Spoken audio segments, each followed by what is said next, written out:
Greetings! In today's video, we're going to be reviewing Episode 1 of Star Trek Discovery Season 3, entitled That Hope Is You, written by Michelle Paradise, Jenny Lumet and Alex Kurtzman, and directed by Olatunde Osunsanmi.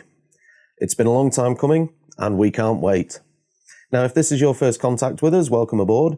My name's Carl Bromley, and this is the Trekkie's Guide to the Galaxy.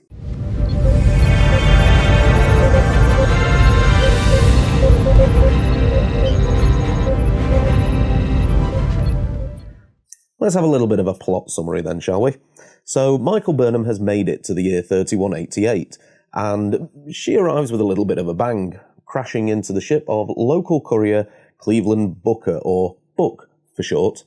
They both crash into the nearby planet of Hema, not Terrelysium, as Michael Burnham had hoped, scuffle a little bit between each other, and Book eventually decides that he's going to help Michael after she makes a passionate plea following her discovery of not being able to contact the Discovery. So after we see Book's ship a little bit, where we get to meet Grudge, and also some of the cool tech that's around in the 32nd century, Burnham and Book head off to the Mercantile, a trading outpost in the nearby city of Requiem. They need to go there to get some more dilithium crystals for Book's ship. And along the way we get plenty of exposition that starts to fill in some of the blanks and help flesh out the world that we now find ourselves in. Not going to lie, was a little bit disappointed that the fan theory about the burn and omega particles wasn't right.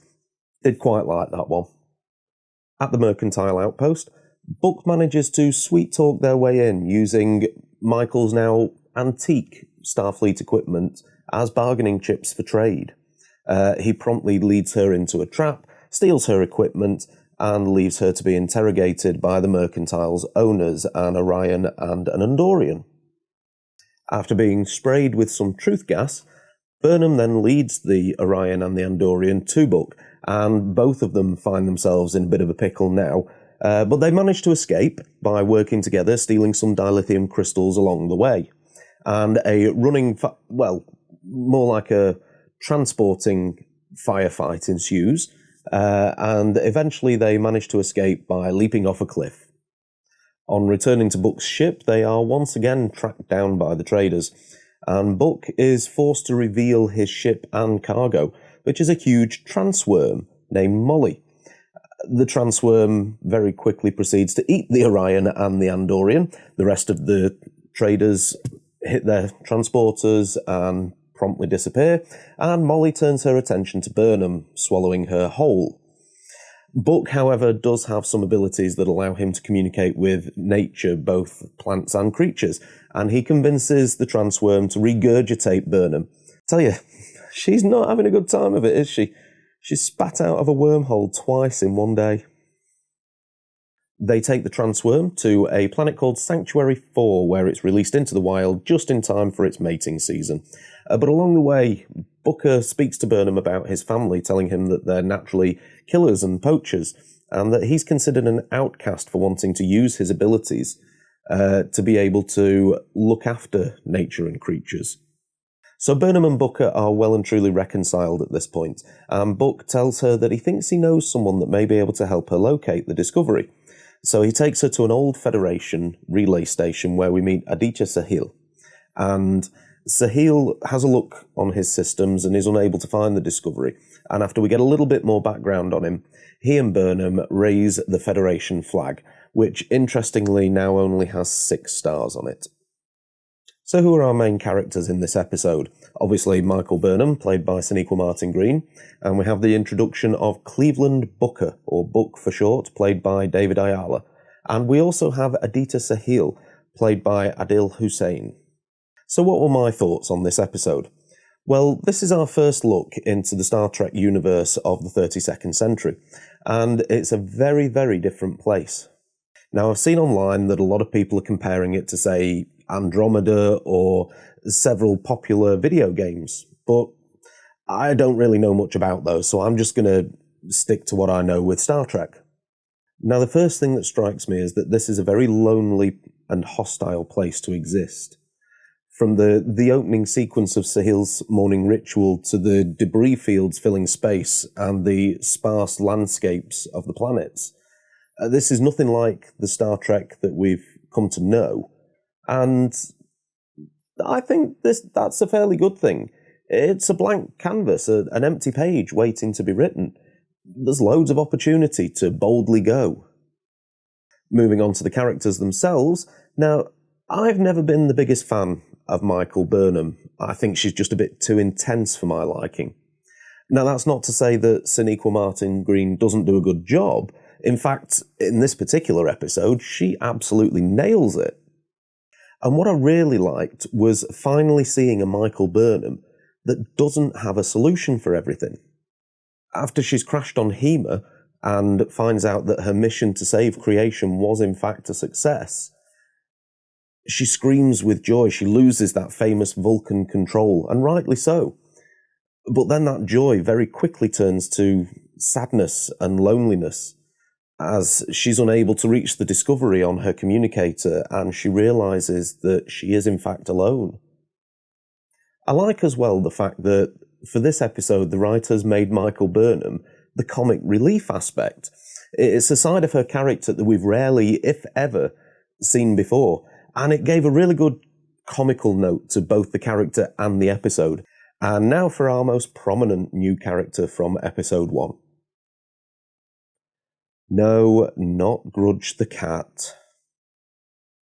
Cleveland Booker, a courier with an agenda. But that agenda is hidden at first. He seems only interested in his own survival, in fact only agreeing to help Burnham because it suits his needs. In fact, as we see, he double-crosses her while they're at the mercantile outpost. But on the flip side, there is a man here with certain morals, and we find out he's also got very special abilities which allow him to communicate with nature, be it with plants or creatures. And we also find out that his family are naturally killers and poachers that presumably use this special ability to their advantage, but that every once in a while comes one like Booker, and they use their ability for good, which is, I suppose, is kind of to bring some balance back to nature. The price for Booker is that he's now considered an outcast, and he carries on the work of the Endangered Species Act now that the Federation are no longer around to enforce it. So, despite his failings, he is at heart a decent person. And we see this once him and Burnham are reconciled, as he takes her to an old Federation relay station, where we get to meet our next character. Now, I'm just going to go back to the start of the episode here for a moment, to that opening sequence, because that really did sort of pique my attention and get my brain working and my imagination going a bit. Number 1, who is this guy? Number 2, love the budgie alarm clock and the way the furniture materialises and then dematerialises. And he's almost emotionless in his expressions throughout this opening sequence whilst he does his morning routine and searches for signals. It's very Groundhog Day. But then as we close in on his face at the end of the scene, the lack of expression speaks volumes. Loneliness, sadness, and despair. Adil Hussein plays this role brilliantly, and his skills have even more chance to shine when Burnham arrives. The combination of professionalism and disbelief and joy as she walks into the room, all those emotions that wash across his face, it's absolutely beautiful to watch. And as he tells Burnham his secret of the fact that he's not a commissioned officer, and yet he's dedicated his life to watching that office day in, day out, just as his father and his grandfather before him had. Waiting for another like him, hoping that another like him will walk through the door and prove that his hope was not in vain. The sadness of the scene quickly transforms to joy as Sahil asks Burnham to raise the Federation flag that's been in his family for generations, but has never been raised on principle as it can only be flown by a commissioned Federation officer. He has been its guardian, a protector, a person who believes truly in the ideals of the Federation. And I honestly had a lump in my throat and a tear in my eye as Burnham gives Sahil the field commission. You could see the pride in his face and his eyes, and it genuinely was an emotional moment. So, what didn't I like about the episode? Well, most of the episode, I'd give it a thumbs up. There's some generic sci-fi filler stuff, like the running battle scene with the transporters, and I appreciate why it's there. You know, it helps keep current audiences happy and helps move the story on a little bit. But it does surprise me that those new hand blasters don't seem to have a stun setting, only a very high-powered vaporize setting. Similarly, the space chase scene at the start, again, I appreciate why it's there. The special effects are top-notch, but it was very fast-paced. I actually had difficulty keeping my eye on what was going on. It was moving around that quick. When you look back on classic Trek, you very rarely got to see any space battles. They were very few and far between. In fact, if you take Wolf 359, for example, you didn't actually get to see that battle during the episodes it took place in, which was Best of Both Worlds Part 1 and 2 of TNG. You did see the battle briefly at the opening episode to DS9, Emissary. It was always the skill of the writers and of the actors that brought that to life, because they just didn't have the budgets back then to do big space scenes. And to me, they were just, if not more, suspenseful than the big CGI space battle scenes that you see today. So what did I like about this episode? Well, firstly, I thought the cinematography, in my humble opinion, I'm by no means an expert, was absolutely beautiful. The special effects are, of course, up to their usual high standards, but to me, the real beauty of this episode comes from the stunning camera work. The huge sweeping landscape shots are gorgeous and really do help to emphasise just how sparse and lonely this place is. The close dialogue scenes are well angled and lit really well also. It's just an all-around visually stunning piece of work. There are some nice Easter eggs in the episode as well. We get the references back to several previous Star Trek episodes, from not just Discovery with the dilithium recrystallization chamber, but we also get DS9 with the reference to solar sail ships, and also Voyager with the reference to quantum slipstream drive. And the way these things were integrated, to me, shows that the writers weren't just trying to keep long-term Trekkies like myself happy, but they were using these items to try and build a picture of what this era that we find ourselves in is now like, and also to reconcile why technology that we've already heard about can't be used as commonplace this far ahead in the future. It stops all those people online that just turn around and go, oh, well, why didn't they just use this? Surely 930 years in the future, that would just be commonplace. Why are there so many nitpickers about? Can't people just sit down and watch and enjoy something nowadays without tearing it apart piece by piece? The biggest thing I've taken from this episode is its message of hope. Now, that's something that Star Trek has always portrayed, and in this episode it's given to us on a plate. But I think what makes that hope more impactful is the way it's been written. And I think the way the writers have approached this particular story is much more akin to the Star Trek of old.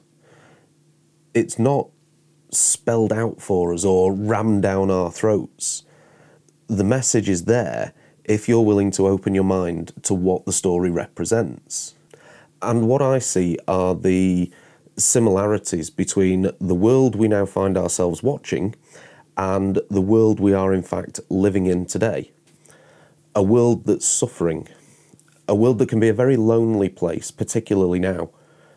A world where nature is at risk and people's own selfish interests seem to take precedence over helping other people. But then out there are those who are willing to live by a certain set of principles. Principles of hope, of honour, and of helping others when they need it. Overall, I think it's a decent season opener. I think the best part of it are probably the last 7 or 8 minutes, but I also think that if you don't look at the episode as a whole and try and take into account the story that it's setting us up for, then that last 7 minutes or so probably wouldn't be as impactful as it was on me.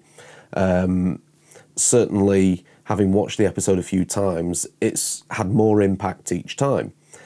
And I think as well, when you realise the parallels between the world that the episode is showing us and the world we actually live in, that impact becomes even more profound. So, all things considered, it's good, but it's not great. I think there's some very, very good messages in the episode. The acting's brilliant and the cinematography is lovely. We're going to give episode 1 of season 3 from Star Trek Discovery, That Hope Is You, a warp factor rating of 7. Thanks for watching, guys, and give us a thumbs up if you enjoyed that review video. I'm sorry there's not been much activity on the channel these past few months, but we are back now and we've got plans for lots of great content for you, so please do subscribe to the channel, hit the bell for notifications, and that way you'll find out whenever we post any new content. We'd love to hear your thoughts on Discovery Season 3 Episode 1. Drop those down in the comments below and let's get the discussion started. And in the meantime, set a course for Discovery Season 3, Episode 2, Warp 7. Engage.